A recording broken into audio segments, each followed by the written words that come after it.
Salut, comment ça va depuis hier? Pardon.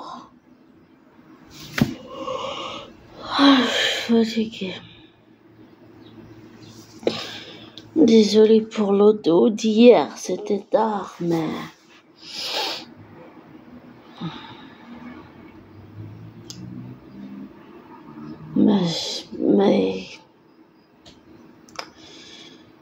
tout ce que je souhaitais dire, je voulais le dire. Tant que c'était, tu sais, quand c'est encore présent. Et est-ce que tu as peur que tu ressens sur le moment, ça t'échappe et tu t'en souviennes pas le lendemain? Et je pense que j'ai dit hier, je trouve vraiment je trouve vraiment sincèrement que Tom Hiddleston a une voix, avec le recul et les années, peut-être la première fois que je l'ai écouté chanter, ça me dérangeait. Parce que j'étais peut-être pas habituée à l'entendre chanter. Parler, oui, mais chanter, non. Et je sais pas, hier, en l'écoutant, ça m'a donné goût à l'entendre chanter lui. Mais là, je parle pas de l'acteur, je parle plus du musicien-chanteur, de l'homme aussi. Un artiste, il ressent tellement, les gens ressentent tellement les choses à fond, c'est assez impressionnant. Et je trouve qu'il y a un grain, il y a une voix rocailleuse, il y a vraiment quelque chose avec sa voix.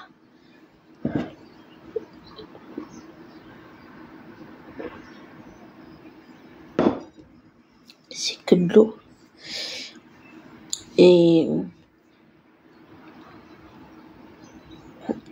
c'est pour ça que je pense toujours que un album, ce serait bien. Ce serait bien un album où toutes les chansons qu'il a chantées sont enregistrées dedans. Et comme ça, je pourrais le réécouter encore et encore sans m'en lasser. Et j'aime beaucoup les artistes qui ont cette voix rocailleuse. Et aussi, en réécoutant des anciennes interviews et puis aussi des plus récentes, de lui, ce que j'apprécie, bon, je l'ai peut-être déjà dit dans d'autres audios, mais c'est quand il parle plus lentement et qui prend le temps de dire, de poser les choses. Et c'est assez rare, quelqu'un qui prend le temps de faire une interview en parlant plus lentement. C'est comme être, je dirais presque, être plus calme. Peut-être, j'exagère peut-être un peu, mais c'est un peu ce que j'ai ressenti. Et je dirais que c'est aussi plus, même si je ne le connais pas encore dans la vraie vie, je trouve que c'est beaucoup plus,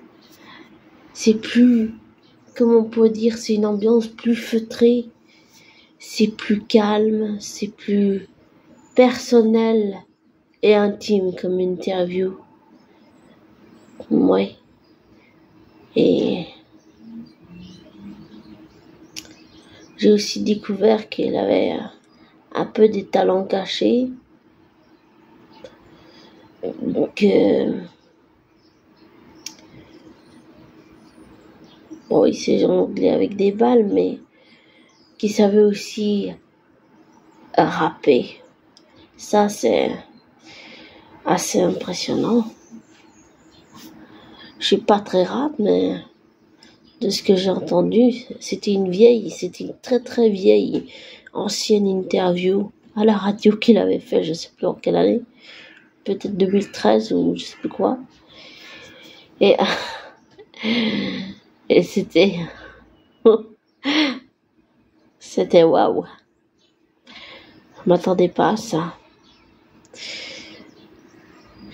Et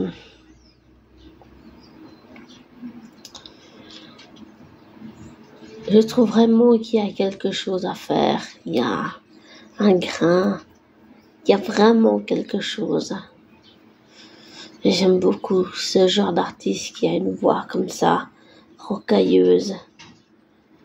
Un peu rock peut-être. Et désolé si j'ai la voix cassée, mais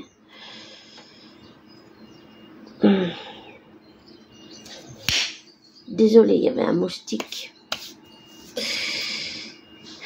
Mais enfin, bref, c'est assez impressionnant ce qu'un artiste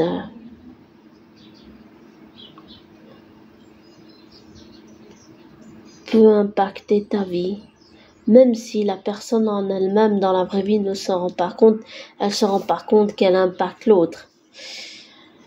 Et il y a aussi un autre artiste qui lui est écossais, qui est aussi acteur, qui s'appelle Robert Carlyle. Je l'ai découvert avec la série Once Upon a Time. C'est aussi un acteur que je suis beaucoup. J'ai pas pris le temps d'écouter toutes ses interviews, mais une fois j'avais écouté une interview où il marchait avec un journaliste et il parlait. On entendait beaucoup son accent et quand c'est qu'il ressort, c'était magnifique. Et j'ai trouvé ça très beau. Sauf que je comprends des bribes d'anglais, pas tout. Et j'ai compris des bribes de certaines choses, mais pas tout malheureusement. Il faudrait que je réécoute cette interview qui date d'il y a longtemps. Parce que j'ai vraiment de comprendre ce qu'il dit. Mais ce sont des êtres humains à la base avant tout, qui eux-mêmes dans la vraie vie ont souffert et qui ont mis au service de leur art leur propre souffrance, leur propre bagage émotionnel. Et c'est assez impressionnant. Bon, il faut que je te laisse. Prends soin de toi.